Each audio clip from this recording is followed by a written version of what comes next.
She didn't cry when her stepmother handed her over like livestock. She didn't beg, didn't scream, didn't grab the doorframe and refuse to let go, even though every bone in her body was screaming at her to do exactly that. 19 years old, standing in frozen mud, watching the only roof she'd ever known disappear behind a stranger's wagon. Traded, not for gold, not for land, for flour, salt pork, and a promise of seed come spring. If you've ever been thrown away by the people who were supposed to love you, stay with me. This story is for you. Like this video, drop your city in the comments, and let's see how far this story travels. The wagon smelled like pine resin and old blood. Maeve noticed that first, before she noticed the man holding the reins, before she noticed the sky going gray at the edges the way it did when serious weather was building. She climbed into the back because there was nowhere else to go, wedged herself between a coil of rope and two empty grain sacks, and kept her eyes forward. She would not look back at the house. She absolutely would not. She looked back. Her stepmother, Dora, was already walking toward the front door, didn't pause, didn't turn around. The transaction was complete, and Dora Ashcroft moved on from completed transactions the way other people moved on from meals, efficiently, without sentiment, already thinking about the next thing. The man on the wagon seat, Gideon Voss, Dora had called him, said it the way you'd say the name of someone you didn't particularly respect, clicked his tongue at the horses, and they lurched forward. The wheels caught in frozen ruts, and the whole wagon shuddered, and Maeve grabbed the rope coil to keep from sliding. Nobody spoke. That was fine with her. She wasn't sure she trusted her voice anyway. It had happened fast, the way disasters usually do. 3 weeks ago, the harvest had been worse than bad. It had been catastrophic. The potato crop came up black. Half the winter wheat rotted in the field after 2 weeks of unseasonable rain, followed by an early frost that killed everything standing. The root cellar that should have been full to the ceiling by October held maybe 6 weeks of provisions if they stretched it and didn't have company. They had company. Dora's brother arrived from Knoxville in late October with his wife and 4 children, and suddenly the 6 weeks became 3, and the 3 became less than that because the brother ate like he was making up for lost time, and his children were bottomless pits in wool coats. Maeve had watched the stores dwindle and felt the particular helplessness of someone who can see the wall coming but can't stop the wagon. She'd tried. She'd cut her own portions in half, then in half again. She'd gone out in weather that had no business being walked in and set snares, checked them every morning with fingers she couldn't feel by the time she got back. She'd caught 3 rabbits in 2 weeks, which was something, but not enough. It wasn't enough. One morning, a Tuesday, gray and iron cold, Dora had called her into the kitchen and told her to sit down. Dora wasn't a cruel woman, exactly. She was a practical one, which Maeve had learned was sometimes worse. She had married Maeve's father 6 years ago when Maeve was 13, and she had never been unkind so much as she had been consistently, deliberately indifferent. Maeve was the daughter of the previous wife, a prior arrangement. Dora had her own children, 2 boys, 7 and 9, and they were hers in a way Maeve was never going to be. "I've made arrangements," Dora said, sitting across the kitchen table with her hands folded in front of her like she was about to discuss a recipe. "There's a man, trapper, lives up on Voss Ridge, who came through Carver's Mill last week looking for help. Seasonal labor, someone to get him through the winter." Maeve stared at her. "He's offering 3 months' worth of flour, cornmeal, salt pork, and 20 pounds of dried beans," Dora continued, "plus seed for spring. Good seed, not the cheap stuff. That's enough to see us through to harvest." "You're selling me," Maeve said. The words came out very flat, which surprised her. "I'm making an arrangement that benefits this family." "That's the same thing." Dora looked at her with those pale, patient eyes. "You're not a child, Maeve. You're 19. You're capable of hard work. Lord knows you've done enough of it here. This man needs someone who can handle a hard winter. He'll house you, feed you, and return you in spring. Return you, like a borrowed tool." "And if I refuse?" Dora was quiet for a moment. Then she said, "Your brothers need to eat." She'd called them Maeve's brothers. First time in 6 years. "Tut." The man, Gideon, didn't speak for the first hour of the ride. The road out of Carver's Mill climbed steadily, the bare trees on either side pressing in close, and Maeve sat in the back and catalogued what she knew about him, which was almost nothing. He was older than she'd expected. Maybe 35, maybe older. It was hard to tell with men who spent their lives outside. He had the kind of weathered face that could be 40 or 50 depending on the light. Dark hair gone gray at the temples. Broad shoulders hunched slightly forward. He held the reins with both hands, and there was something deliberate about even that small motion, like he was concentrating on it. When they hit a steep section of the road and the horses struggled, he spoke to them in a low voice. Not commands, something more like conversation. She couldn't make out the words.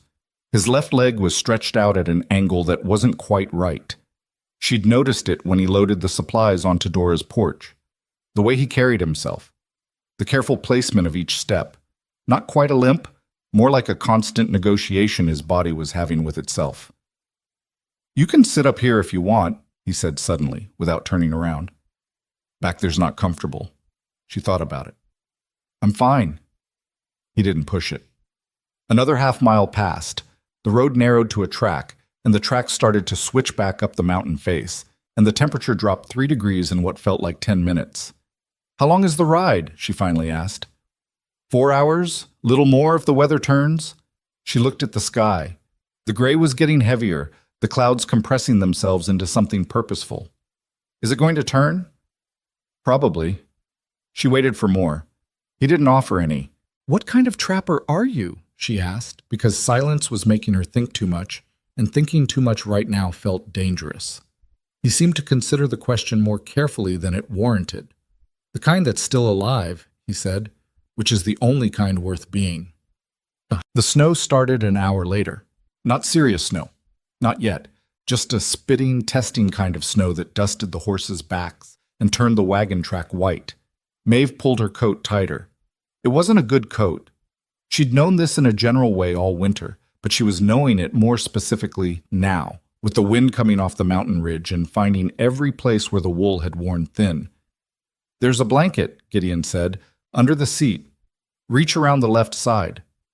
She hesitated. That meant leaning past him, reaching into his space. "I'm not going to bite you," he said. There was no offense in it, just a statement of fact. She reached around and found the blanket. It was heavy canvas on the outside, wool on the inside, and it smelled like wood smoke and something else she couldn't name. She wrapped it around her shoulders and was immediately, embarrassingly grateful. "Thank you," she said. He nodded once. She sat with her legs dangling off the side of the wagon seat. She'd moved up front somewhere in the previous exchange without quite deciding to, and watched the mountain come closer. It was bigger than she'd realized from below. The ridgeline was hidden in cloud. "You live up there," she said. Not a question. 10 years, he said. "Alone?" A pause. "Until today." She didn't know what to do with that, so she left it there. The homestead appeared out of the snow and the tree line like something that had grown there rather than been built. A cabin, solid and low, with walls that had darkened to the color of the mountain itself. A barn to the left, newer looking than the house. Sheds and outbuildings scattered in a rough semicircle, each one positioned with some logic she'd have to learn. A woodpile that ran the entire length of the cabin's east wall, stacked so precisely it looked like brickwork. Gideon brought the horses around the barn and climbed down from the wagon with that careful, deliberate movement she'd clocked before. Up close, she could see the brace on his left leg, leather and iron, strapped above and below the knee. It allowed him to walk, but just barely. Every step cost him something. She jumped down from the other side before he could think about helping her, which would have been awkward for both of them. "Horses first," he said, "then I'll show you inside." She didn't wait to be told what to do in the barn. She unhitched the nearer horse, a big gray roan with a patient old eye, and started walking her toward the stall. She'd grown up working. At least that was something. Gideon said nothing, but she caught the way he watched her. Not suspicious exactly, more like recalculating. They worked in silence, moving around each other in the small barn space with the kind of careful distance of two people who don't know each other's rhythms yet. He forked hay. She found the water bucket and filled it from the pump outside, which took 2 tries to get working because the handle was stiff and her hands were already half frozen. When the horses were settled, he said, "Come inside." The cabin was one large room. She stood in the doorway and took inventory the way her father had taught her. What's here? What's missing? What do you need to know? A fireplace on the far wall, substantial, with an iron crane for cooking. A plank table, 2 chairs. A bed in the far corner, built into the wall. Shelves along every available surface, organized with a neatness that was almost obsessive. Dried herbs, sealed crocks, tools hanging on specific nails, books stacked spine out in strict order. And a second sleeping area. A loft accessed by a ladder, with a straw-stuffed mattress visible over the edge. She noticed it immediately and felt something in her chest loosen slightly, one specific knot among many. Gideon went to the fireplace and started building up the fire from the banked coals, moving with the efficiency of long habit. She watched his hands. They were steady, sure. Whatever the leg had cost him, his hands still worked. "Loft's yours," he said without looking up. "I don't do ladders." "Okay," she said. "There are rules." She stiffened. "All right." He sat back on his heels and finally looked at her directly, and she made herself hold the eye contact even though everything in her wanted to look away. His eyes were gray-green and they were older than the rest of him. They had seen things in them, packed down. "You work," he said. "You work hard, the same as me, or harder when I can't. You don't steal from me and I don't steal from you. If something's wrong, you say so. I'm not a patient man, but I'm a fair one. You stay out of my business unless it becomes your business, and I'll give you the same." She waited. "That's all," he said. "That's all the rules? How many did you need?" She thought about Dora's house, where the rules had been atmospheric, felt everywhere, stated nowhere. Impossible to follow because they kept changing. "Those are fine," she said. He turned back to the fire. "There's dried venison in the crock on the second shelf, cornbread from yesterday in the tin. Eat." "What about you?" "I ate before I went for the supplies." She found the food where he said it would be and ate standing at the table, too tired and too wound up to sit properly. The venison was tough and well seasoned, and the cornbread was better than anything Dora had made in a year. She ate all of it and felt guilty about eating all of it, and then thought about the snares she'd run for 3 weeks on half rations, and stopped feeling guilty. Gideon had settled into one of the chairs by the fire with a piece of leather harness and a needle, mending in the firelight. He didn't look at her. She got the sense that this was deliberate, that he was giving her space to exist without being watched. She climbed the ladder to the loft. The mattress crinkled under her weight, straw shifting. There was a quilt, old, patched, made by hands she'd never know. She pulled it over herself and lay in the dark and listened to the fire below and the snow against the shutters outside and tried to understand what her life had just become. She was on a mountain with a stranger. Her family had sold her for flour. Winter was closing in around the ridge like a fist. She waited to cry. Sometimes she got ahead of crying, caught it before it started if she was tired enough. Tonight, she was tired enough. She lay there with her eyes open in the dark and listened to the quiet sounds of a man she didn't know, living his quiet life below her, and she thought about her father, dead 3 years now, and she thought about the way Dora hadn't looked back. She thought, I am not going to be broken by this. She thought it very deliberately, the way you say something out loud so you can hear whether it's true. Then she closed her eyes, and for the first time in weeks, she slept without waking up hungry. Morning came blue and brutal. The fire had burned low in the night, and the cabin was cold enough that her breath fogged. She could hear Gideon already moving around below, the controlled sounds of someone who had learned to be quiet out of necessity. She climbed down the ladder. He was at the fireplace, his back to her, and he didn't turn around when she appeared, just said, "There's water heating, woodpile's low, after breakfast." She looked out the small window beside the door. The snow had stopped, but it had left behind a world that was sharp and merciless and white in every direction, and the sky was the color of a bruise healing. She pulled her coat on, found her boots, put them on while standing because the floor was cold enough to feel through her wool socks. "How low?" she asked. "Not low enough to worry about today, low enough to work on today." "Show me where the axe is," she said. He turned then, and there was something in his face she couldn't quite read. Not surprise exactly, more like a theory being confirmed. "Shed, east side," he said. "The big-handled one. Don't use the short one." "Why not?" "Because I like that one and you'll nick it." She almost smiled. She didn't, but it was close. She went out into the cold. The axe was where he said it was. Heavy and well-maintained, blade sharp enough to shave with. She picked it up, tested the weight, found the balance. She'd split wood since she was 12. Her father had shown her, the same summer he'd shown her how to set a fence post and how to read weather in the cloud formations, and how to properly sharpen a knife. She set the first log on the splitting block and looked at it. Then she swung. The log came apart clean. She set another. The mountain was quiet around her, that particular frozen silence that isn't empty so much as waiting. Somewhere far off, a bird called once and stopped. The cold reached into her lungs with every breath, the kind of cold that reminds you the body is warm and everything outside it is not. She swung again. She didn't know yet what this mountain would ask of her. She didn't know that the axe would become as familiar as a hand, or that she would learn to read the sky the way she'd learned to read faces, or that this man she was afraid of would teach her things about herself she hadn't known were there. She didn't know any of that yet, but she was swinging. And on this mountain, in this cold, in this life that had been handed to her without her consent, that was going to have to be enough. The first week nearly broke her, not in the way she'd feared, but not the way she'd lain awake in the loft those first nights imagining it might. Gideon Voss didn't raise his hand to her. He didn't speak to her with contempt or treat her like something he'd purchased and could therefore use however he pleased. What broke her, or came close to it, was simpler and more honest than that. The work.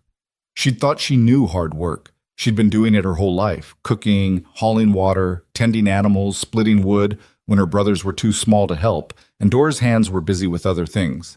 She'd thought of herself privately as someone who could handle whatever was put in front of her. The mountain disagreed.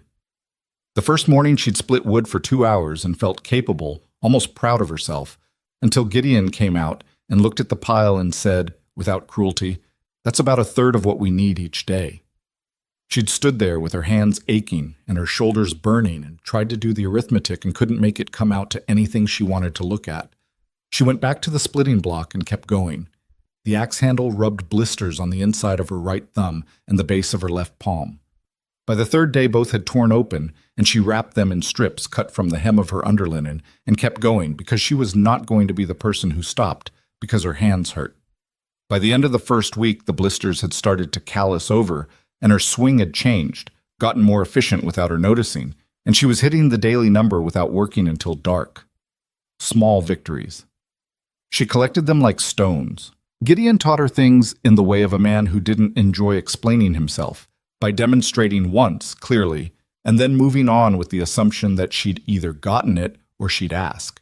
He showed her how to properly bank the fire so it held heat through the night without burning through the wood too fast. He showed her how to check the snare lines. He had 14 of them running out from the homestead in 3 directions, and how to reset them correctly when an animal had sprung the mechanism without getting caught, which happened more often than she would have guessed. He showed her how to read the weather off the ridgeline. See that cap cloud sitting right on the peak? He was standing beside her in the yard one morning, breath coming white. That means wind up high. When it starts dropping, pulling down the north face, get yourself inside within the hour. And if I'm out on the trap line, then you come in faster than an hour. She looked at the cloud. It was sitting still right now, just resting on the ridge like a hat. How much warning do you usually get? Enough, he said, if you're paying attention. He turned and went back to whatever he'd been doing, and she stood there for another minute watching the cloud, learning its shape so she'd know when it started to change. That was how most of their exchanges went. Practical, compressed, stripped of everything that wasn't necessary.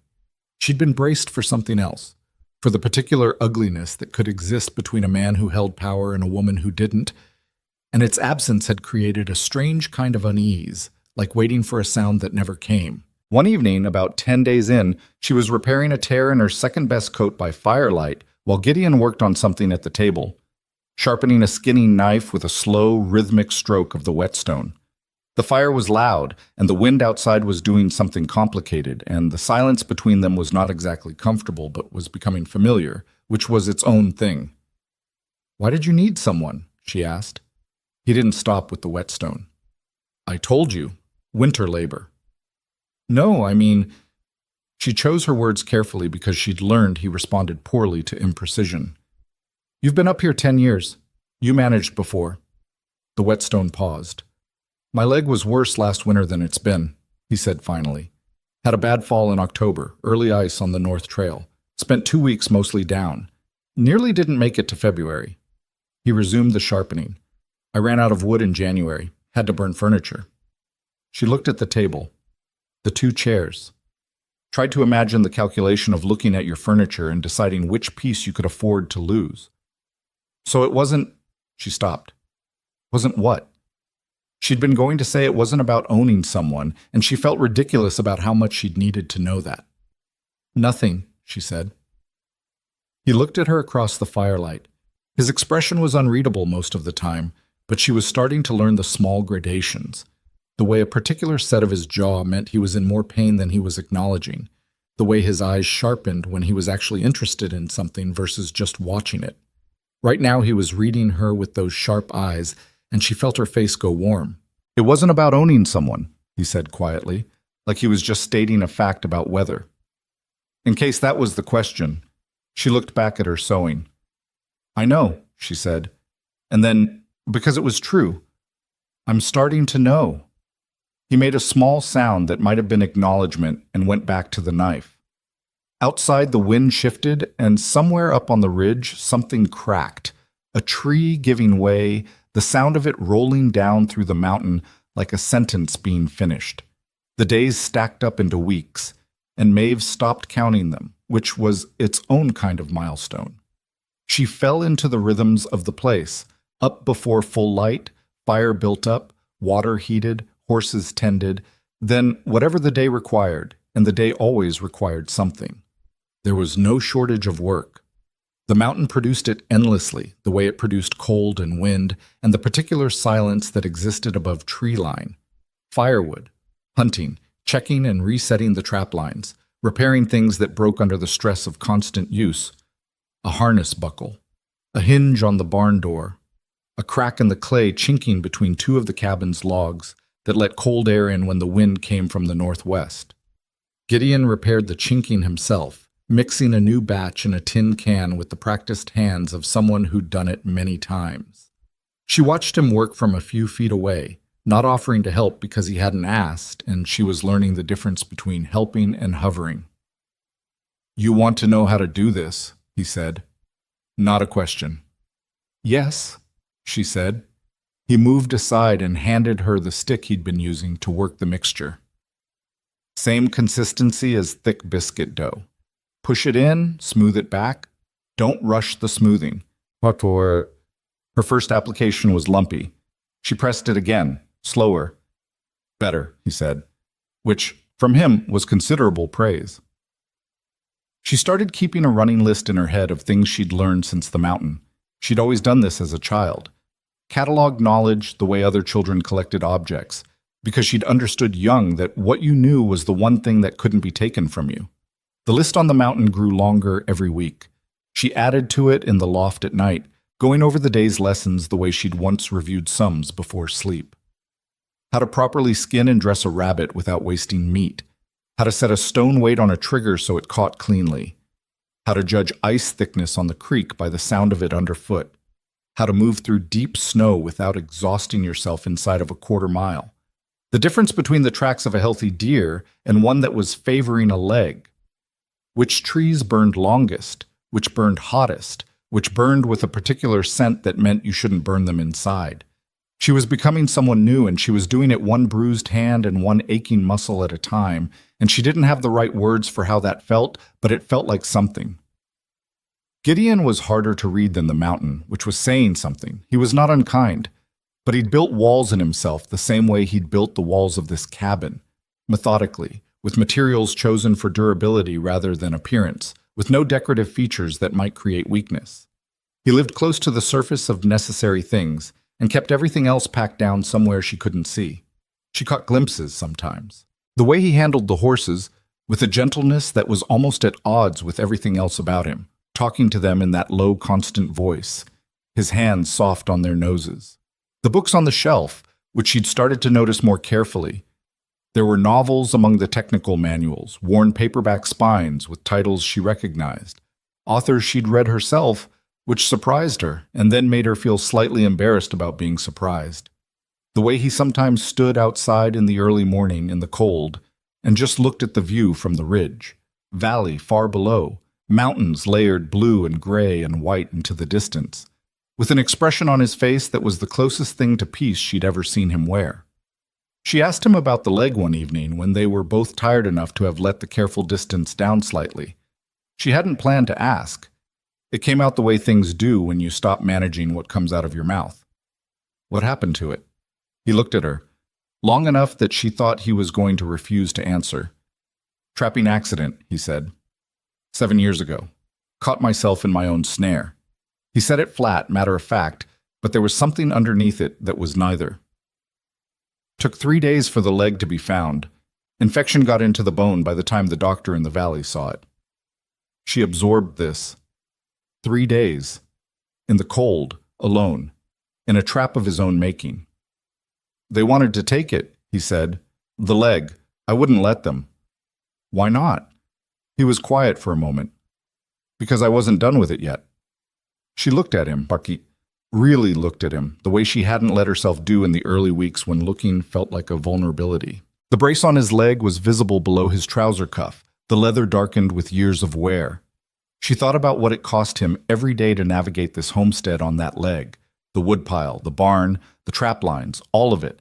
And she thought about a man lying in the snow for 3 days with his leg in a trap and deciding he was not done yet. That must have been very cold, she said, which was not what she meant at all, but it was what came out. Something shifted in his face. For just a second, something that was almost a smile. Yes, he said. It was very cold. She went back to her work. After a moment, so did he. It was 2 days before the blizzard that she understood she'd stopped being afraid of him. She didn't notice it happening. There was no particular moment she could point to. It was more like noticing one morning that you hadn't thought about something you'd been thinking about constantly, the way grief can ebb sometimes without your permission. She went through a whole day without bracing when he came through a door, without tracking his position in the room, without the low-level vigilance she'd been maintaining since she'd climbed into his wagon. And at the end of that day, she sat in the chair by the fire and looked at the back of his head where he was bent over the table and thought, I trust this person. It scared her more than the fear had. The morning before the blizzard, Gideon came in from checking the south trap line, and he was moving differently. She clocked it before she identified it. Something was wrong with the usual negotiation his body ran, the careful positioning around the bad leg. He set down the 3 rabbits he was carrying and stood very still for a moment, and she saw his jaw working. What happened? She said. Nothing. Your leg is fine. It was not fine. She could see it was not fine. He crossed to his chair with the particular controlled care of a man moving through pain he won't acknowledge, and she watched him lower himself into it and saw the lines around his eyes go white at the edges. The South Trail has ice, he said. Want you to check it before you use it. There's a section on the switchback. Gideon. He stopped. Is the brace damaged? A pause. The upper strap pulled the buckle ring. It's just... Let me see it. He looked at her for a long moment, and she held the look steadily. And eventually he reached down and began unbuckling the brace, moving slowly. She crossed the room and knelt beside the chair without making a production of it. The brace was iron and leather, built by someone who knew what they were doing, but 7 years of hard use showed in it. The leather creased and darkened, 2 of the rivets replaced at some point with different metal, and now the upper strap where it connected to the main frame was pulling away from the iron ring, the leather cracked through at the stress point. His leg beneath it was its own story. The bone had healed wrong and been rebroken and reset. She could see where the calf sat differently than it should, the muscle patterns distorted around old damage. There was a bruise developing where the failed strap had been torquing against the skin. I can fix the strap, she said. I need heavy thread and an awl, and beeswax if you have it. Shelf above the door, leather kit in a tin box. She got the tin, came back, and got to work. She'd mended harness leather before, watched her father do it dozens of times, and leather was leather when it came to the technique. She cleaned the cracked area first, worked beeswax into it, let it sit while she threaded the awl and prepared the stitching. He was watching her work, not uncomfortably, just watching. "You know what you're doing," he said. "My father," she said. She didn't elaborate, and he didn't push. She stitched the leather back onto the ring with a double pass, pulled each stitch tight, sealed the outside with another layer of wax rubbed in hard. It wasn't a permanent fix. The leather at that point was compromised and would need replacing when they could get to town, but it would hold. "Put your weight on it slow," she said when she'd buckled it back on. He stood, and she watched him test it, that constant internal negotiation his body ran, becoming something more careful, more attended to. The repair held. He looked down at her. She was still kneeling on the floor and hadn't stood yet, and for a moment neither of them said anything. "Thank you," he said. And he meant it in that particular way of people who don't say thank you easily, which made it worth more. She stood and put the tin back on the shelf and went to start on dinner and didn't say anything else about it, because there wasn't anything else to say, and she was learning that sometimes the kindest thing you can do for a person is let them keep their dignity intact. That night, the temperature dropped 20 degrees in 4 hours. Maeve woke in the loft to a sound she hadn't heard before. A deep, resonant pressure against the north wall of the cabin, like the mountain itself was leaning in. The shutters were straining in their frames. She lay in the dark and listened and felt something cold move through her that wasn't the air. She climbed down the ladder. Gideon was already at the fireplace, building the fire up high and fast, and the look on his face when she appeared told her everything she needed to know before he said a word. "It's here," he said. She looked at the door, the gap along the bottom where thin light would show in daytime, and what was coming through it now was something that had no color. Just cold. Just pressure. Just the mountain reminding them of the terms. "What do we need?" she asked. "Everything inside that isn't already," he said. "And then we're staying in." She pulled on her coat and her boots and opened the door, and the blizzard hit her like a wall. And for a second she couldn't breathe, couldn't see, couldn't orient herself in any direction. She put her hand on the guide rope Gideon had strung between the cabin and the barn. She hadn't known what it was for until now, and followed it hand over hand through the white. She got the horses fed and watered and the barn door secured with its extra crossbar. She brought in the last of the firewood from the covered section of the porch. She checked every window latch and found one on the south side not fully caught and fixed it just as the wind tried to open it from outside. She came back inside with ice in her hair and her coat plastered to one side where the wind had driven snow into every gap, and she found Gideon sitting in his chair by the fire, and something about the way he was sitting made her stomach drop before she understood what she was looking at. He was breathing wrong. Not labored, but careful. The way people breathe when breathing itself is costing something. "What happened?" she said, and heard her own voice come out sharp and afraid. "Got up to bank the far window," he said. "Slipped." She crossed the room fast. He hadn't fallen. He was in the chair, upright, but his face was the color of old ash, and the set of his jaw was the tightest she'd seen it, which was saying something because she'd seen him work through considerable pain without much expression. "Your leg?" "Hip," he said. "Hit the corner of the table. Don't say fine," she said. His mouth closed, opened again. "It's not the bone," he said. "I know what broken bone feels like. It's the muscle." She looked at him for a long moment, reading what she could read, and then she pulled the other chair around close and sat down across from him and said, "Then we stay in and we wait." He looked at the door, at the window, at the fire. "I won't be able to do much," he said, and it cost him to say it. She could hear that. "For a few days, maybe more." "I know," she said. "The trap lines." "I know the trap lines," she said. "I know all 14 of them." She did. She'd been running them with him for 2 weeks and then alone when he sent her. "I know the South Trail has ice on the switchback. I know the creek line runs north-northeast, and I reset the third snare from the east end last Tuesday because it had sunk into the mud." He stared at her. "I've been paying attention," she said. "That's what you told me to do." Something moved through his face that she couldn't name. Not gratitude, something older than that, and raw. Like a man who has been bracing against a wall for so long he's forgotten what it feels like when someone else takes some of the weight. Outside, the blizzard hit the north wall again, that deep resonant pressure, and the fire ducked sideways in the gust that found the chimney. Snow was audible now as a constant hiss against the shutters, against the roof, against everything. "Sleep," Maeve said, standing. "I'll take first watch on the fire." He didn't argue, which told her more about his pain than anything else had. She set herself in the chair with a piece of mending in her lap and tended the fire through the night while the blizzard did what blizzards do on mountains. It demonstrated, at length and without apology, exactly how small two people and their cabin really were against all of it. She didn't feel small. She felt, for the first time in a life that had sold her, essential. She fed the fire another log and listened to the storm, and listened to Gideon's breathing, even out in sleep, and she sat with the strange, complicated weight of it. This man, this mountain, this life she hadn't chosen and was beginning, against every expectation, to claim. The blizzard lasted 4 days. Maeve knew this because she marked them. A small scratch on the inside of the window frame with her thumbnail each morning when she checked the shutters. A habit she'd developed without thinking about it. The way you develop habits when the outside world becomes inaccessible and you need something to anchor yourself to.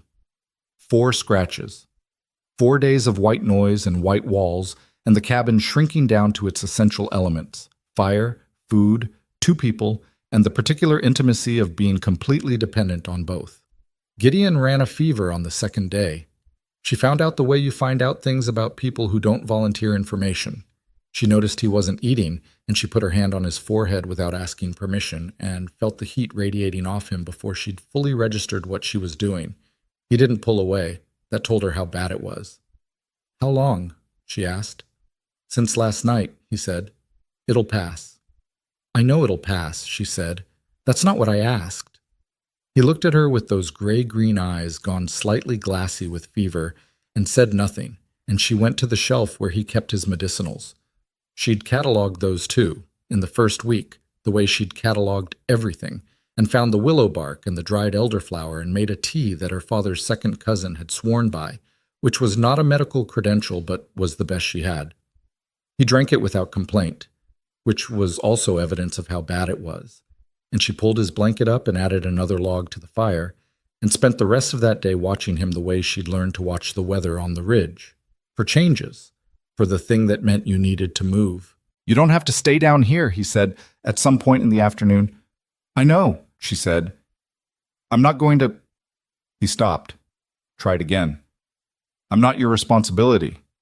She looked up from the harness buckle she was repairing. There was always something to repair, and studied him for a moment. "You need water every 2 hours," she said. "The fire needs feeding every 3. Your hip needs you to stay off it or that muscle's not going to heal right, and you know that. And you'll get up anyway the second I'm in the loft, so I'm not going to the loft." He was quiet. "Besides," she said, going back to the buckle, "I sleep better down here by the fire." Which was true, though it was not the only truth. He said nothing for a while. Then, "The tea is terrible. Drink it anyway." "I am drinking it." "I know, I'm watching you." Another silence, and then something happened that she hadn't expected. He laughed, not loud, barely more than an exhale actually, but real, caught somewhere between amusement and resignation, and it changed his whole face for that second in a way that made him look younger and more breakable, and more like a person than the controlled, self-sufficient presence she'd been living alongside for weeks. She didn't comment on it. Some things you leave alone. The fever broke on the 3rd morning, and he slept most of that day, properly this time, without the restless half-consciousness of the previous night. Maeve banked the fire and went through the cabin inventory with methodical attention, counting what they had, calculating what they needed, running the mathematics of a winter that still had 2 months in it against the stores that needed to last. The numbers were workable, but they left no room for error. No room for a second blizzard that lasted longer. No room for a trap line that stopped producing. She added another scratch to the window frame on the 4th morning and found, when she pushed open the shutter, that the wind had stopped. The world outside was a physical object again. Solid, specific, white without being featureless. Snow on every surface, packed deep against the north wall of the cabin where the wind had driven it. The sky was a hard, clear blue that hurt to look at directly. And it was cold. The kind of cold that doesn't move or shift or negotiate, just sits there and means business. She got dressed and went out. The first breath outside felt like swallowing ice. The second one felt like living.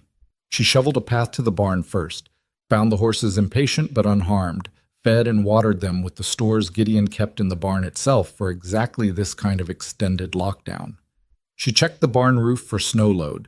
He'd told her the signs, the way the ridge beam would look under too much weight, and decided it was fine, or close enough to fine. Then she did the trap lines, all 14 of them, alone, in snow that in some places came above her knees.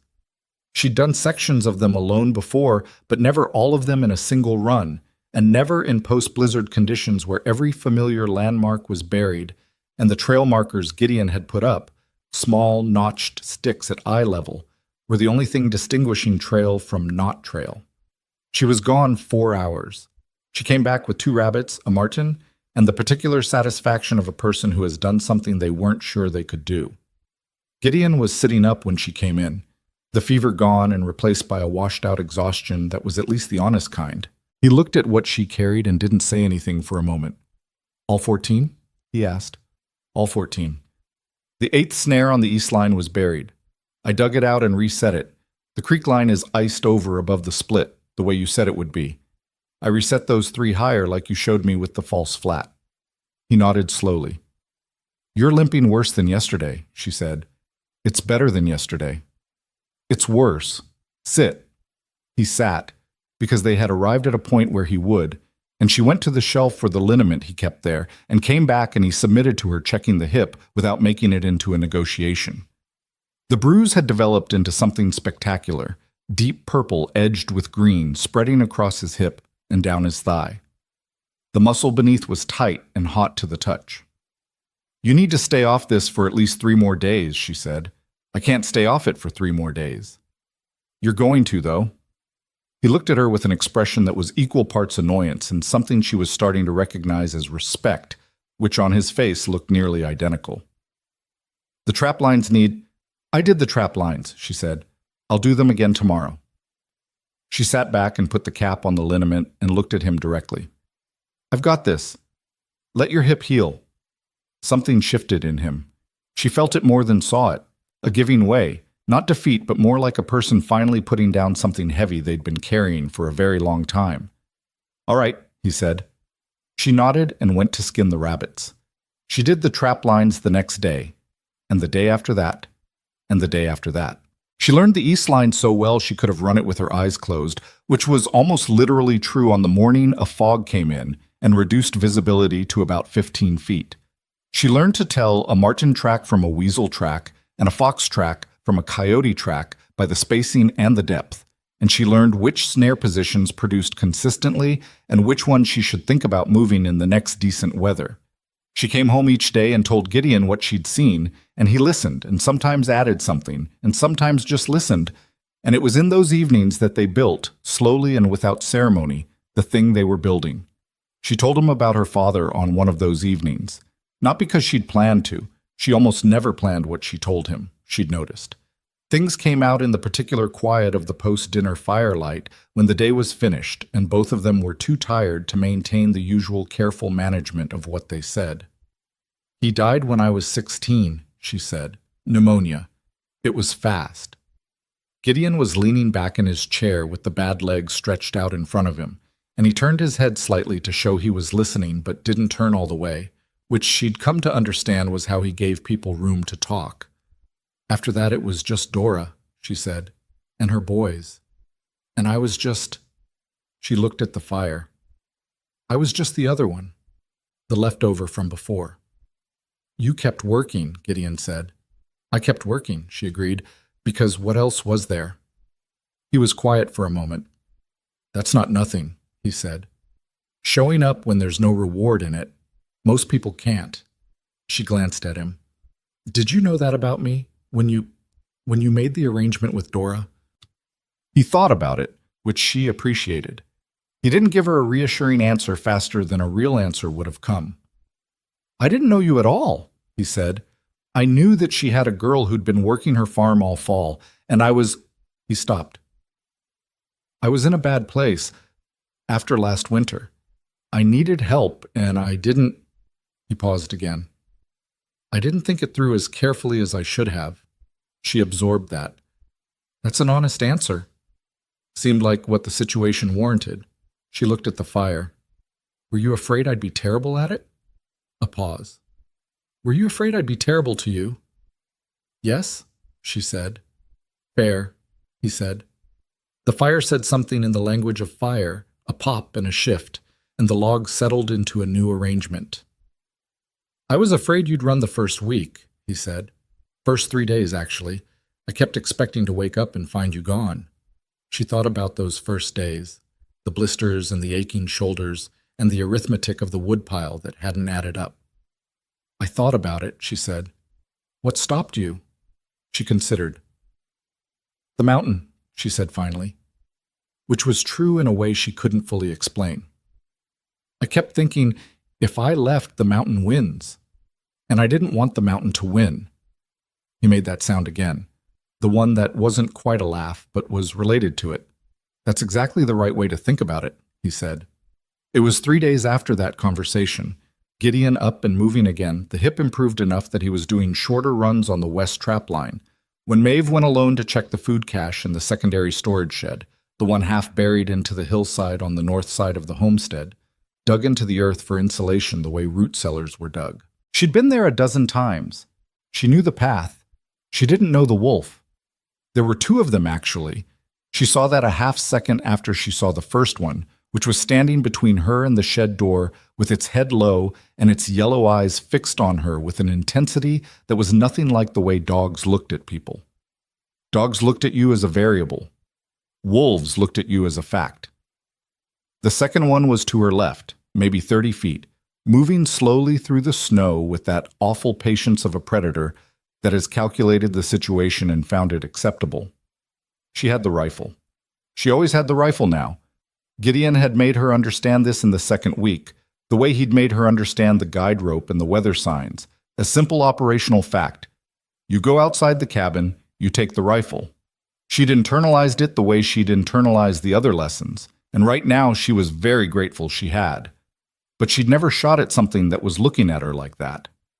She'd shot rabbits. She'd fired at targets Gideon had set up on the south tree line, tin cans and a split log with a circle of charcoal on it. And she could group well enough at 40 feet, better than that if she had time to settle. He'd said she was a natural once, which had meant so much more than it should have. The wolf to her left was still moving. She brought the rifle up slowly. Everything in her wanted to move fast, to run, to yell, to do something loud and sudden that would make this stop. Everything Gideon had taught her said, slow, slow, and deliberate, and don't give anything a reason to make a decision before you've made yours. Stand your ground, he'd said once, about something else entirely, but it was what came to her now. Running tells them the story ends a certain way. Standing tells them they might have the math wrong. She planted her feet in the snow. The lead wolf was thin. That was the other thing she noticed, now that some part of her brain had stopped screaming long enough to observe. The visible ribs, the dull quality of the fur. These animals were not hunting from abundance. They were hunting from desperation, which meant they were less predictable and more dangerous, and also, some part of her registered this with something like sorrow, they were suffering. The one on her left stopped moving. Both wolves were looking at her now. She sighted on the lead wolf, not to kill it if she didn't have to, just to make a decision and commit to it. And she heard Gideon's voice in her head as clearly as if he were standing next to her. Don't point a gun at something you're not willing to shoot. The hesitation is what kills you. She was willing to shoot.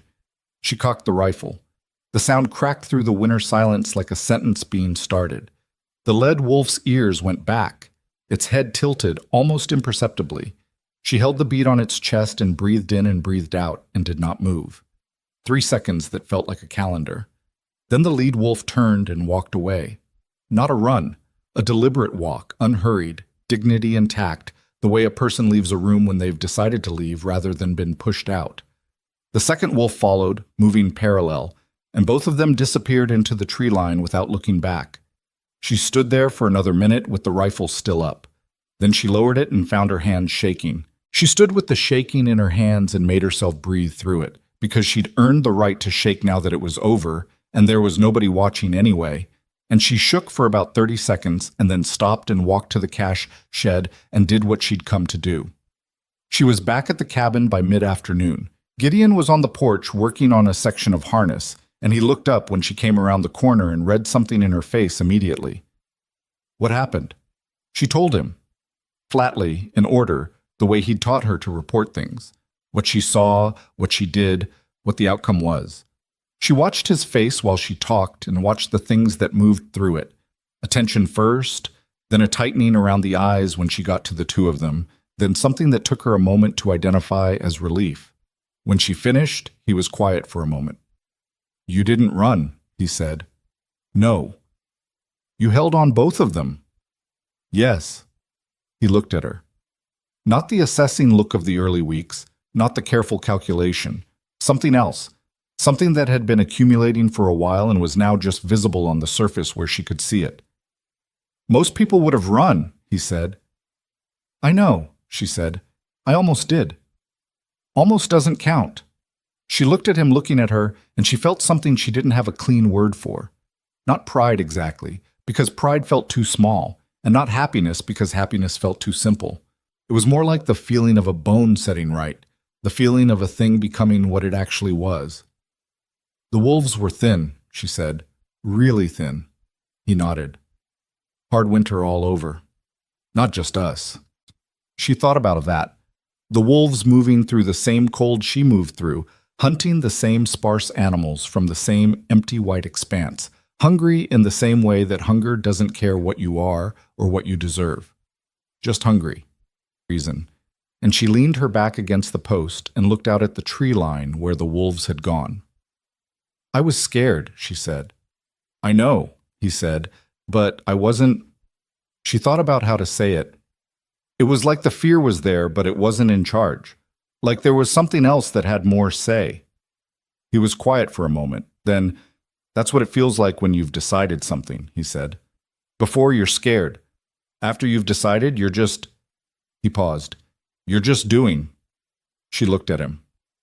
He was looking at the tree line, not at her, his profile against the cold sky with the particular quality of someone who is saying something by the way they hold their face and is hoping you're paying enough attention to hear it.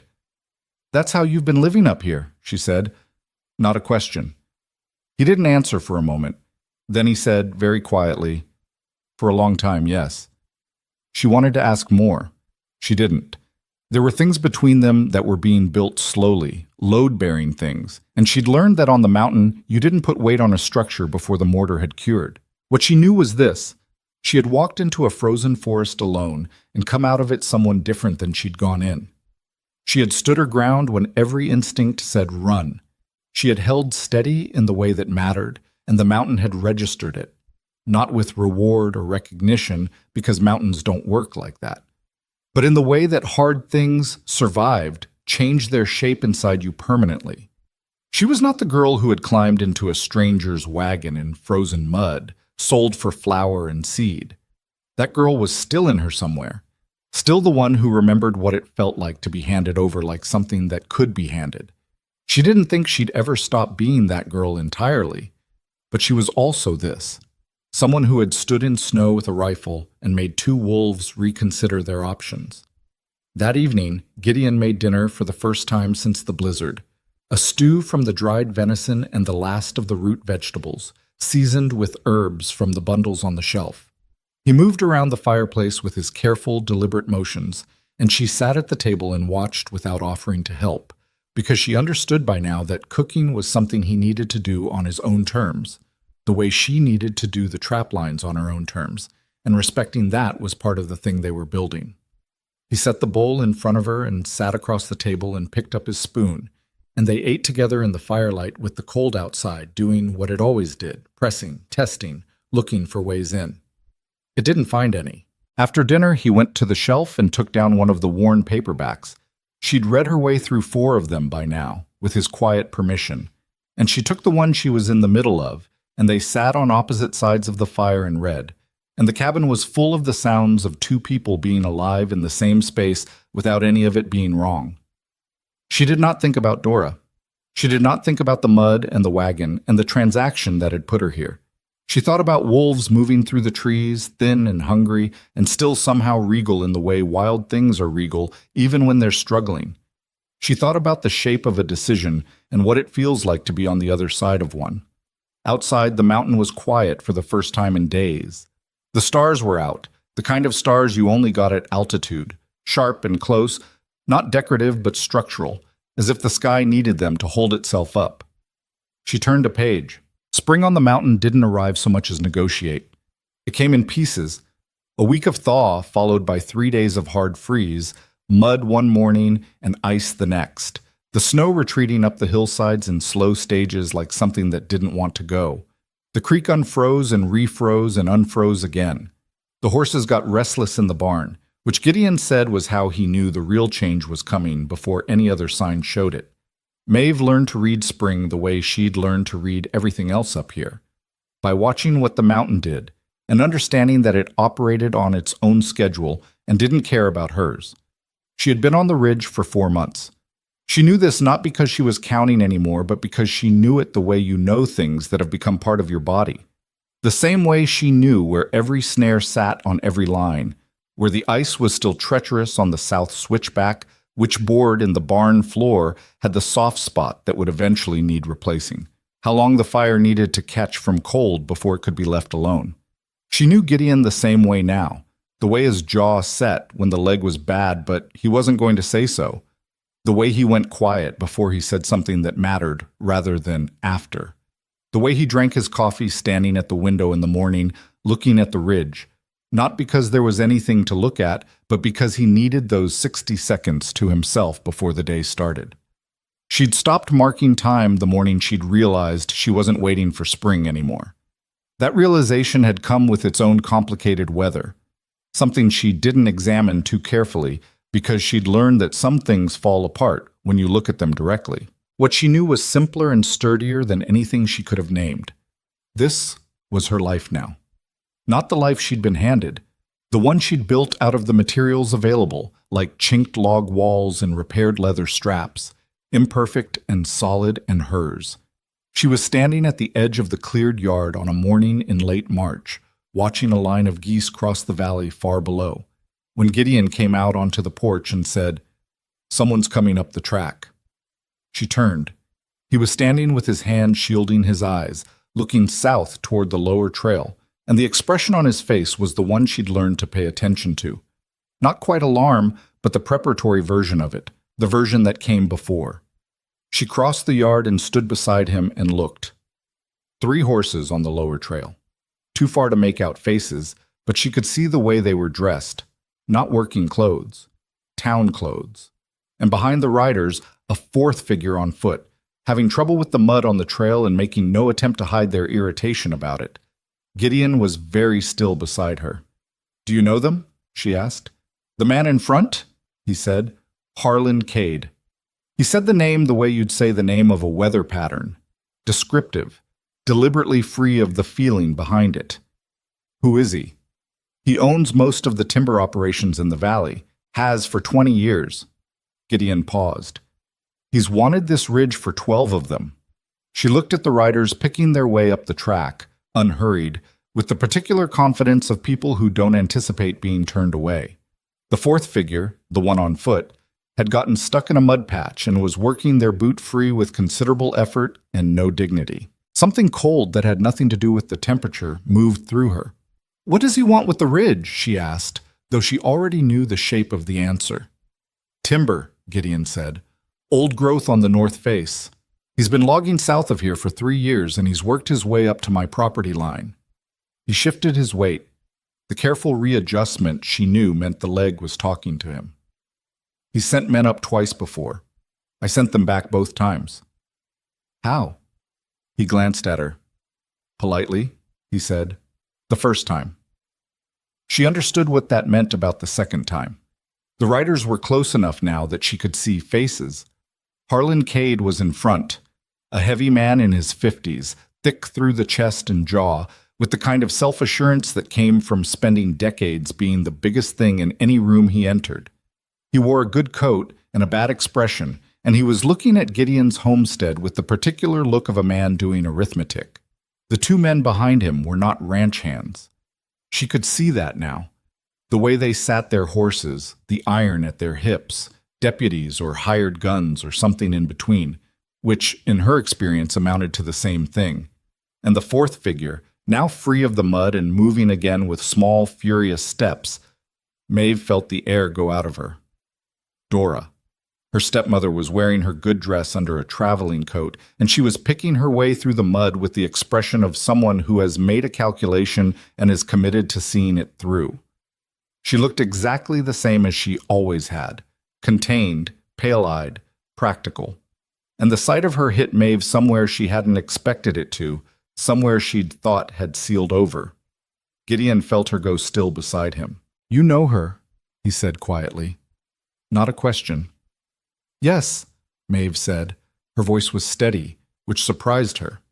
Cade pulled his horse up at the edge of the yard and looked down at them with the practiced ease of a man who spent a lot of time looking down at people. "Voss," he said.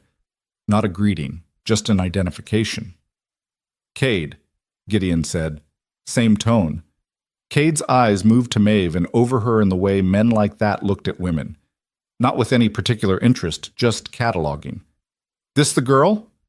Dora had reached the edge of the yard now, breathing harder than she wanted to. She looked at Maeve, and Maeve looked back at her, and the thing that passed between them was not warm. "Yes," Dora said. She directed this at Cade rather than at Maeve. "That's my stepdaughter." "I'm nobody's stepdaughter," Maeve said. Quietly. Clearly. Dora's eyes came back to her. "Maeve, what do you want here?" Gideon said. He hadn't moved from the porch step, and he wasn't going to, Maeve understood. He was establishing that this was his ground, and he was standing on it, and he was not going to cross the yard to meet them, which would have been the position of someone interested in negotiating. Cade shifted in his saddle. "I'll be direct. I've got an offer on this ridge. Good offer. More than the timber's worth, and you know it. Enough to set yourself up somewhere comfortable. Somewhere the leg doesn't have to fight the terrain every day." He said this last part the way he probably thought was a favor, pointing out the obvious disability, giving Gideon a respectable reason to accept. Gideon said nothing. "The girl's situation complicates things," Cade continued. "A deal with you is a deal with her too, legally speaking, which is a problem given that she's—" He glanced at Dora. "She's a runaway," Dora said, and her voice was as even as ever, as if she was reciting a grocery list. "She was contracted to Mr. Voss for winter labor. The contract is expired.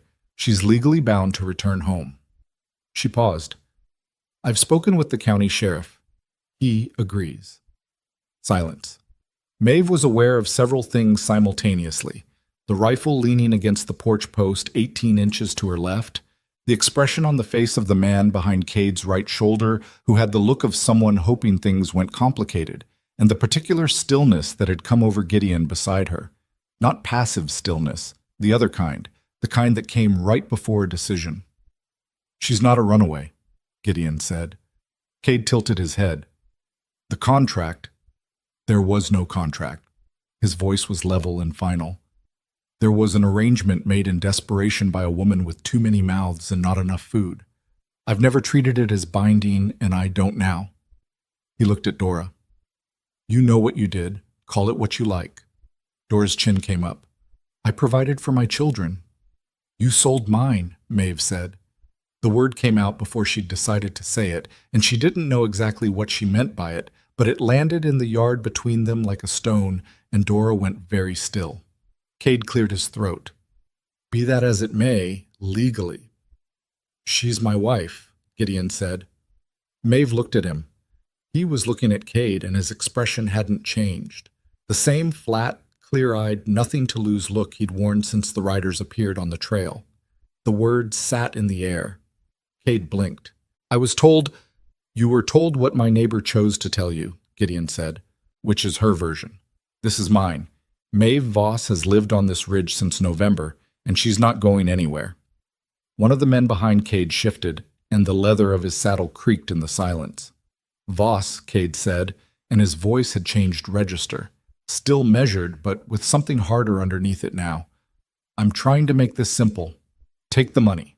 Both of you go somewhere easier. This ridge is—" "Mine," Gideon said. "Clear deed, 10 years filed. You know that because you've checked.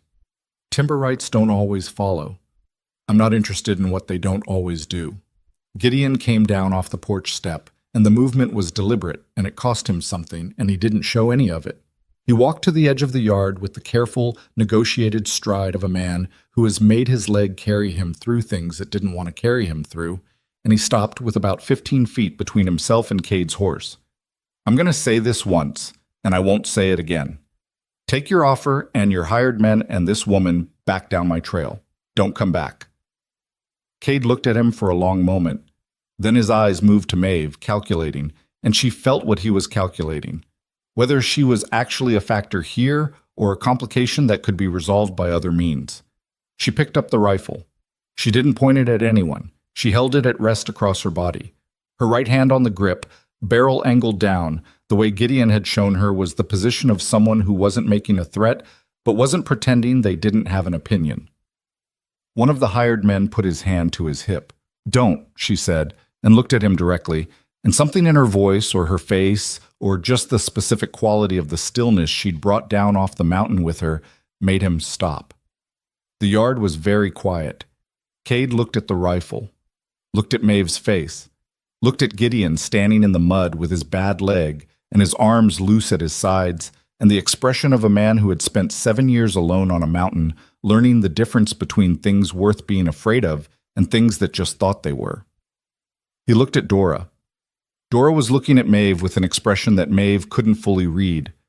Something complicated, layered, not entirely without guilt. Though guilt in Dora never arrived clean, always mixed with justification, always already building its own defense. Their eyes held for a moment that stretched. Maeve thought about the kitchen table, Dora's folded hands. "I've made arrangements." She thought about watching the house go away behind the wagon and making herself not look back and then looking back anyway and seeing nothing. Not even Dora at the window, not even that. She'd thought the worst part was being sold. She understood now that the worst part had actually been the way it had confirmed something she'd suspected for 6 years, that she'd never really been there at all.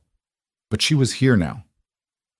"I want you to hear me say something," Maeve said, and she was speaking to Dora now, not Cade, not the hired men. "I know you did what you thought you had to. I know you were scared about the winter and the food and the boys." She kept her voice even. "I'm not interested in settling accounts. I'm interested in you understanding that this is done. Whatever claim you think you have on me is done. I'm not coming back. I'm not a resource you get to use when you're short." Dora's jaw tightened. "You have no legal—" "I have a rifle," Maeve said, "and the high ground, and a husband who knows every trail off this mountain, and I am standing on land we both earned." She paused. "Go home, Dora. Feed your boys. Leave me out of it." The silence after that had a particular texture. Not tense, something past tension, something that had resolved itself and was waiting for the people in it to catch up. Cade turned his horse. It was not a dramatic gesture, just a man making a business decision, recalculating his options, deciding the timber on the north face wasn't worth whatever this was going to cost. He was not a man who got his hands dirty himself, and the people he'd brought weren't getting paid enough for a standoff against 2 people who clearly had nothing to lose and a great deal they were willing to protect. "This isn't finished," he said, to the general air, rather than to either of them specifically. "Yes, it is," Gideon said. "Ride safe." Cade rode. His men followed. Dora stood for another moment in the mud of the yard, looking at Maeve with that complicated, layered expression, and Maeve looked back without flinching and without cruelty either, just honestly, the way you look at someone when you've finally accepted who they are and what they're capable of and decided it doesn't get to be your weight to carry anymore. Then Dora turned and followed the horses down the trail, moving carefully through the mud in her good dress, and Maeve watched her go until she couldn't see her anymore. Neither she nor Gideon moved for a moment after the sound of hooves faded. Then Gideon said, "I should have asked you first." She turned to look at him. He was looking at the trail, not at her. "The wife thing," he said. "I should have—" It was fast thinking, she said. It was presumptuous, he said, and he said it with the stiffness of a man who doesn't apologize easily, but has decided this requires it. She looked at him for a long moment, at the set of his jaw and the way his hands had gone into his coat pockets, and the particular quality of the vulnerability on his face, which was not something he wore well or often, and which meant considerably more because of that. It wasn't wrong, she said carefully. He looked at her then. I said it wasn't wrong, she repeated. It wasn't. She paused, searching for the right shape of the thing. It didn't feel like a lie when you said it, is what I mean. He held the look, and she held it back, and between them in the mud of the yard in the thin spring sunlight, something passed that was neither of them saying the thing directly, but both of them knowing what the thing was. The legal part, he said finally. We can sort the legal part, she said. He nodded slowly, looked back at the trail, which was empty now, the mud just mud again, nothing on it that didn't belong. Cade will try again, he said. Maybe not this season, but he's not a man who drops things. Neither am I, Maeve said. He made the sound that was almost a laugh. No, he said. You're definitely not. She leaned the rifle back against the porch post and stood beside him in the thin spring warmth, and they looked out over the valley below where the morning was spreading itself out at a distance, green and brown and patched with the last snow, beautiful in the particular way of things that are far enough away not to touch you. He'll get a lawyer, Gideon said. Let him. It could get complicated. Gideon, she said. He stopped. We held this mountain through a blizzard and a fever and 14 trap lines and 2 wolves, she said. I think we can handle a lawyer. He was quiet for a moment, and then he said, When you put it that way, and she could hear in his voice the same thing she'd heard the night he'd told her she wasn't wrong, something that had been held tight for a very long time beginning, carefully, to let go. The valley below was waking up. The geese she'd watched earlier were long gone south, replaced by smaller birds, the kind that came back first when winter released, picking at the thawed edges of the creek she could just see catching light far below.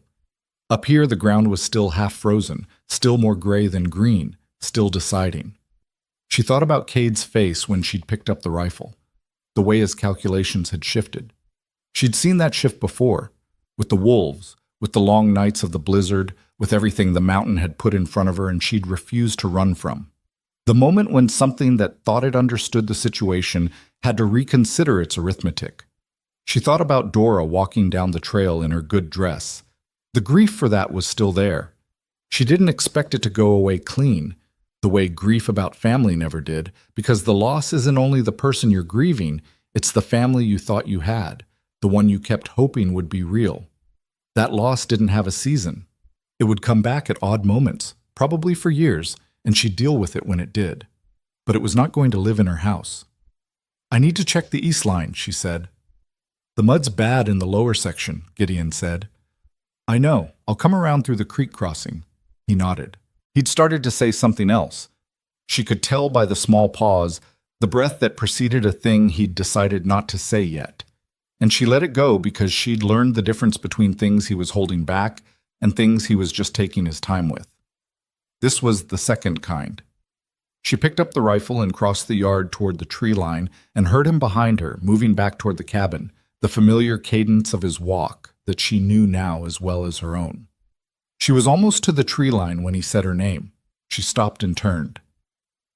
He was standing by the porch, one hand on the post, and the morning light was doing something plain and honest to his face, showing the lines in it, the years, the way the bad leg had slightly changed the angle of his whole body, and he was looking at her with an expression she'd never quite seen on him before, open, in the way of something that has decided the exposure is worth the risk. When the pass is clear, he said, I'd like to make it official, if that's... He stopped, started again. If you want that. She looked at him across the mud yard in the thin spring light, this man she had been afraid of, and then not afraid of. This man who had taught her to read clouds and set snares and stand her ground, who had burned furniture to stay warm alone rather than ask for help, who had looked at her over a fireplace and said it wasn't about owning someone, like it was just a fact about weather, and trusted her to understand what it meant. She had not imagined, in the wagon on that first day, that she would end up here.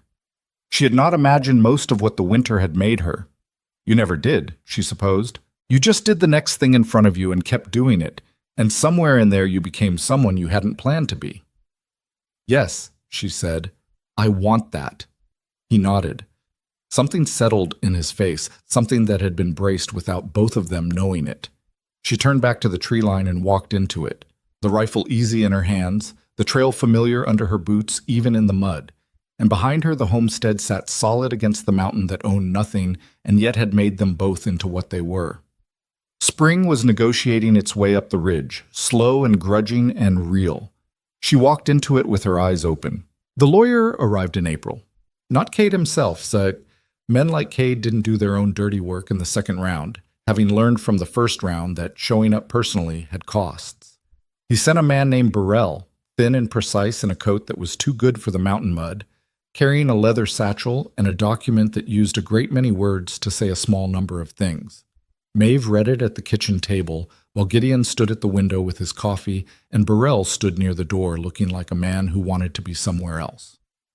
The document said, in its elaborate legal language, that Maeve Ashcroft, they used that name deliberately, she noted, not Voss, had been contracted to one Gideon Voss for seasonal labor under terms arranged by her legal guardian, Dora Ashcroft née Holloway, and that said contract had expired in February, and that her continued residence on the property constituted unlawful harboring of a dependent, and that furthermore the timber rights to the northern face of Voss Ridge were subject to a prior claim predating Gideon's deed by 3 years, a claim which Harlan Cade's company had recently acquired and intended to exercise. She set it down on the table. How much of this is real? She asked Burrell. He had the look of a man who'd been asked this question before and had learned not to answer it directly. The claim is filed, he said. The legal status of the labor arrangement is arguable, she said. He paused. Complicated, he said, by the fact that I'm his wife. Burrell looked at his satchel. There's no record of a marriage. The passes were closed all winter, she said. We're planning to formalize it once we can get to town. She looked at him steadily. Which we're doing, this week, in fact. Gideon turned from the window. She hadn't told him this specifically. They'd talked about it in the general way of something both intended, but she hadn't said this week before now. He looked at her across the room and she looked back, and they had one of those conversations that had no words in it, the kind they'd been having since January, the kind that got built out of 4 months of shared silence and shared labor and learning each other in the way you learned the mountain, incrementally by necessity, until one day you just knew. He nodded. Slightly. Enough. Then I'd suggest you wait for the record, she told Burrell, before you file anything else that assumes otherwise. Burrell left the way men leave when they've accomplished neither what they came for nor what they hoped to avoid. With the document, since she'd declined to sign it, and with the air of someone composing a difficult report in his head as he walked. Gideon watched him go down the trail from the window, and when the man was out of sight, he said, You didn't have to do that. I know, Maeve said. The timber claim might be legitimate. We'd need to look at the original deed filings, find out what predates what. That's a courthouse trip, not a... Gideon, she said. He stopped. One thing at a time, she said. First the town, then the courthouse. He was quiet for a moment. You're sure, he said, and she understood he wasn't asking about the courthouse. She had thought about this. She'd thought about it in the clear-eyed way of someone who had stopped pretending that certainty was the same as safety. You were never certain, not completely, not about any of the things that actually mattered. Her father had been certain about the harvest the year it failed. Dora had been certain she was making a practical decision. The wolves in the snow had probably been certain, right up until they weren't. What she had was not certainty. It was something more honest than that. She had watched this man hold a homestead together on a broken leg for 10 years. She had watched him talk to horses and read books in firelight and teach her things about surviving without once making her feel small for not knowing them already. She had watched him stand in a mud yard and face down a land baron with nothing behind him but the deed in his house and the 18 years of his life he'd put into this mountain, and she had watched him not flinch. She had also watched him burn furniture to stay warm alone rather than ask anyone for help, and carry pain for days without acknowledging it, and go quiet in ways that lasted too long. She knew those things too. "I'm sure," she said. "I'm not pretending it's going to be easy, but I'm sure." He set down his coffee cup and crossed the room, and he was still moving with that careful negotiation around the bad leg. But she'd stopped seeing it as a limitation a long time ago. It was just the way he moved, part of the architecture of him, the same as the gray in his hair and the way his eyes went sharp when something mattered. And he stopped in front of her and looked at her with that open expression she'd first seen the morning after Cade's visit, the one that still didn't sit easily on his face and meant more because of it. "All right," he said. She reached up and put her hand on his jaw, briefly, the way you touch something real to confirm it's there. He went very still under her hand, like a man who had been alone long enough that being touched still registered as something requiring adjustment. "All right," she said back. They rode down to town 3 days later. Carver's Mill had the specific quality of places that exist primarily as a service to the areas around them. Practical, not pretty, organized around function rather than charm. A mill, a general store, a post office that also served as the courthouse annex, 2 churches, a smithy, a tavern that opened at noon and closed when it felt like it. Maeve had not been here since the morning she'd left in Gideon's wagon. She felt the town from the outside before they rode into it, the particular compression of being among people after months of having only one, the noise that felt enormous but was probably ordinary, the sensation of being looked at which was strange after so long being looked at by no one but him. The justice of the peace was a woman in her 60s named Hargrove, who had the manner of someone who had performed enough marriages to have developed opinions about which ones would last. She looked at them across her desk. Gideon in the cleanest shirt he owned, which was still a working man's shirt. Maeve in the dress she'd had packed since November, and had never worn on the mountain because there'd been no occasion for a dress on the mountain. And she looked at them for a long moment before she opened the register. "You come down from Voss Ridge?" she said to Gideon. "Yes, ma'am," he said. "Thought I recognized you." She looked at Maeve. "And you're the girl who wintered up there." "I'm the woman who wintered up there," Maeve said, not unkindly. Hargrove's mouth twitched. "Fair enough," she said, and opened the register. It was not a long ceremony. Hargrove read the words in the direct, undecorated way of someone who respected what the words meant and didn't feel they needed embellishment. Gideon said what he was supposed to say in his flat, clear voice, the same voice he used when he was saying something that mattered. Maeve said what she was supposed to say, and felt the words settle somewhere inside her like stones set in a foundation. Not dramatic, not transformative in the moment, just solid, the way the right things felt when they were right. Hargrove signed the register. Gideon signed it. Maeve signed it, and under the name Voss, her handwriting was slightly different than it had ever been. She noticed this without being sure why, just that the pen moved differently when you were writing something true. "Congratulations," Hargrove said, and she sounded like she meant it. They stayed in town long enough to handle the other business. The courthouse annex had records going back 40 years, and the clerk, a meticulous man named Fitch, who smelled like paper and took personal offense at disorganized filing, pulled the original Voss deed and the timber rights documentation, and spread them across a table with the reverence of a man presenting evidence. The prior claim Cade's lawyers had cited turned out to be attached to a parcel that shared a survey marker with the north face of Goss Ridge, a different ridge, 2 miles east, the marker having been mislabeled in an 1887 resurvey. The error was documented. The correction had been filed in 1901. Cade's people had either not looked carefully or had looked carefully and decided to try it anyway. Fitch made a certified copy of the correction with the air of someone who enjoyed seeing sloppy legal work fail, which Maeve respected. "If he files on this claim," Fitch said, tapping the copy, "this is what ends it." "How long would that take?" Gideon asked. Fitch considered.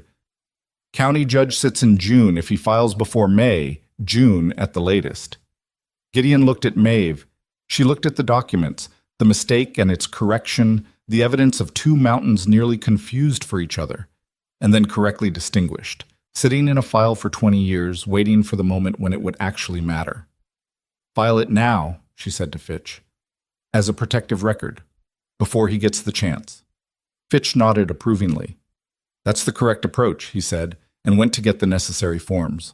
They rode back up the mountain in the late afternoon with the certified copies in Gideon's saddlebag and the marriage record in Maeve's coat pocket, and the light was doing what late afternoon light did on the ridge, coming in at a low angle that made every tree throw its shadow long and turned the snow still sitting on the high peaks from white to a pale orange that lasted about 20 minutes before the sun dropped below the western ridge and the color went out of the world.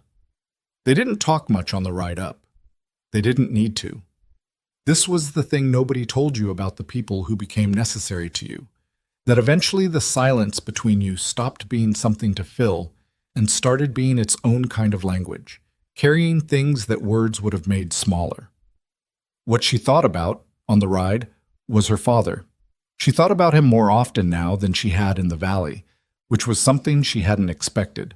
She thought he would have understood this mountain, the work of it, the specific dignity of living by what you could make with your hands and what you could learn with your eyes and your stubbornness.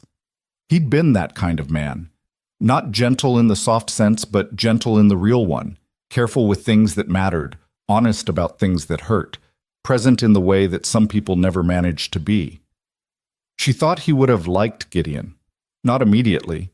Her father had been suspicious of strangers immediately on principle, but eventually in the way of men who recognize each other. She thought, I wish you could see this. And then she thought, you would have told me I could handle it, and you would have been right, and I would have argued with you, and I would have come around eventually. That was how it had always gone between them. She'd come around eventually, every time, because he was almost always right, and she'd known he was almost always right, but she'd needed to be the one who decided. She'd needed to be the one who decided. She thought that was maybe the real thing, under all of it. Not the mountain or the winter or the wolves or Cade, the fact that for the first time in her life, she had been the one who decided. Dora had made the transaction, yes, but Maeve had decided what it became. She had decided to stay when the work was impossible. She had decided to fix the brace rather than treat it as something that wasn't her business. She had decided to stand her ground in the snow when everything in her wanted to run. She had decided to say yes across a mud yard in thin spring sunlight. She had decided to write Voss at the bottom of a courthouse register. Nobody had given her any of that. Nobody had made it easy or handed it to her or told her she deserved it. She had built it the same way Gideon had built this homestead, out of necessity and stubbornness and the refusal to let the mountain win. And because she had built it, it was actually hers. That was the thing Dora had never understood about her, and probably never would. The things you were given could be taken. The things you built out of yourself were the only things that couldn't. They got back to the homestead in the last of the usable light, put the horses up, came inside. The cabin was cold from the day empty, and Gideon went directly to the fire and built it up while Maeve set the kettle on and hung up her coat and found herself standing in the middle of the room, looking at the place she'd been afraid of in November, and had learned by December and had started calling home somewhere in January without noticing she was doing it. The books on the shelf, the leather kit in its tin box above the door, the scratch marks on the window frame she hadn't removed, 4 scratches she'd made with her thumbnail during the blizzard, still there, small and permanent, the same way the winter was still there in her. Not as damage anymore, but as knowledge. The kind you carried in your hands and your shoulders, and the specific muscle memory of 14 snare lines in all conditions. Tea? She said. Please, Gideon said from the fireplace. She made tea. She brought him a cup and sat in the chair across from him. And they sat with the fire coming up between them and the day settling into the cabin the way days settle when they're finished. Cade's going to be angry, she said. Probably. But he's got nothing to stand on now. Less than nothing, Gideon said. A mislabeled survey marker from 1887 is not a foundation most lawyers want to build a case on. Unless he's got enough money to drag it out anyway, she said. He might. He turned the cup in his hands. But it won't go his way in the end, and men like Cade, they're businessmen first. When the math stops working, they move on to the next property. She thought about Cade on his horse in the yard, doing his arithmetic and finding it short. He'll find another ridge, she said. He will, Gideon said. That's the thing about men like that. There's always another ridge. She looked at the fire. I don't feel sorry for him. Neither do I. I feel sorry for whoever owns the next ridge. She paused. A little. He made the sound that wasn't quite a laugh. Just a little. The fire said its piece, a shift and a pop, the logs settling into the arrangement that would last the night. Outside, the mountain did what it did, which was mostly be itself without apology, the wind moving through the high timber on the north face in a low, continuous sound that she'd once found alien and had long since stopped hearing as anything other than normal. Gideon reached into his shirt pocket and took out the marriage certificate, the folded copy Hargrove had given them, his version. He looked at it for a moment, then set it on the mantel above the fireplace, flat against the stone, in the same deliberate way he placed things that mattered. She watched him do this and felt something move through her that she couldn't have named at 20 words or 5. It was the feeling of something being placed rather than discarded, of a thing being kept instead of traded away. I want to tell you something, he said, not looking at her, still looking at the certificate on the mantel. She waited. I should have told you before. He turned then and sat back in his chair and looked at her with those old eyes that had seen things packed down in them. When I made the arrangement with your stepmother, I knew what I was doing was wrong. Not illegal, maybe, but wrong. I knew she was... He stopped. I knew she was selling you. I told myself it was mutual benefit, that you'd have shelter and food through winter, that it was better than... He stopped again. Than being there, Maeve said quietly. Yes. He met her eyes. But that wasn't mine to decide, and I want you to know that I know that. I made a decision about your life without your consent, and I've had that sitting with me since the first week. The fire, the mantle, the small certificate against the stone. She thought about what to do with this. With a man giving her the honest version when the comfortable version was right there, and she'd already forgiven him for the version he hadn't admitted to yet. She thought about how easy it would have been for him to never say it, to let what they'd become cover over what it had started as, to trust that she'd moved on and do the same. He hadn't done that. I know, she said. I've known. I know you've known, he said. That's not the same as me saying it. She looked at him for a long moment. This man who fixed things rather than replaced them, who said what he meant slowly and only after he was sure, who had burned furniture alone rather than ask, and had asked eventually anyway, through the roundabout language of an arrangement made in desperation that had turned into something neither of them had planned. It's said, she told him, and I'm keeping the thing it came to anyway. Something released in his face. Not relief exactly, more like a breath being let out after being held longer than you'd realized. That's more than it deserved, he said. Maybe, she said, but it's what I decided. That word again, decided. She said it without thinking and heard it land and saw him hear it and know what she meant by it, which was everything. They sat with the fire for a long time after that, not talking, just being in the same room on the same mountain with the same history behind them and whatever came next in front of them. And it was not a perfect silence, and they were not perfect people, and the homestead around them was not perfect either. The board in the barn floor still needed replacing, the south trail still had ice until June, the north face timber would be a legal question that sat in a courthouse file until a judge in June said it wasn't. And none of that was going to be handed to them or resolved without more work than most people were willing to put in. She was willing. She was, she understood now, the kind of person who was willing. Had always been that person, even when she hadn't known it, even when she'd been running snares in the cold for half rations, and telling herself this was just survival and not the beginning of something. You never knew when something was the beginning of something. You just kept doing the next thing, and one day you looked back and saw the shape of it.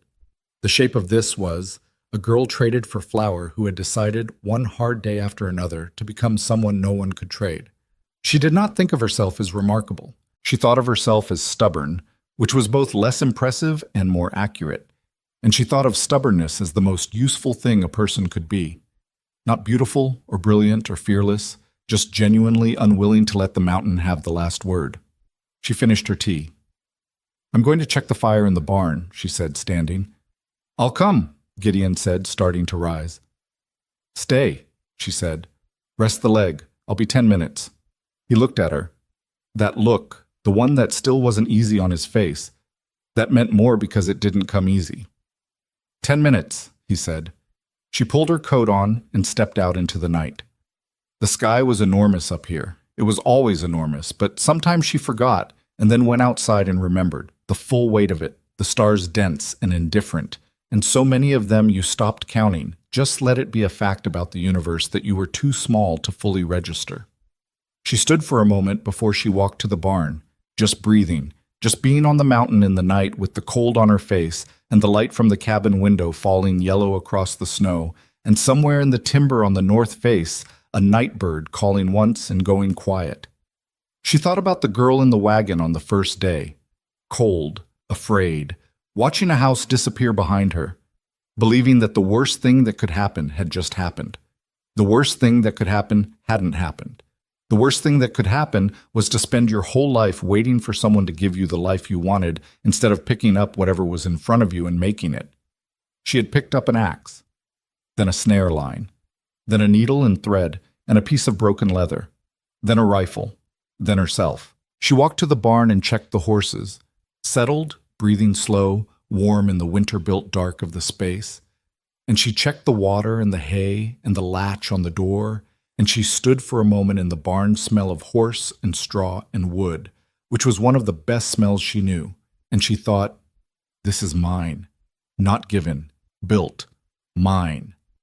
Then she went back inside out of the enormous sky and into the small specific warmth of a cabin on a mountain, where a man with a bad leg and old eyes and a genuine willingness to say the hard thing was sitting by a fire they both kept burning, and she closed the door behind her and she did not look back. Some doors you close for the last time and you know it, and you don't need to make a ceremony of it. You just close it and you turn to what's in the room and you begin.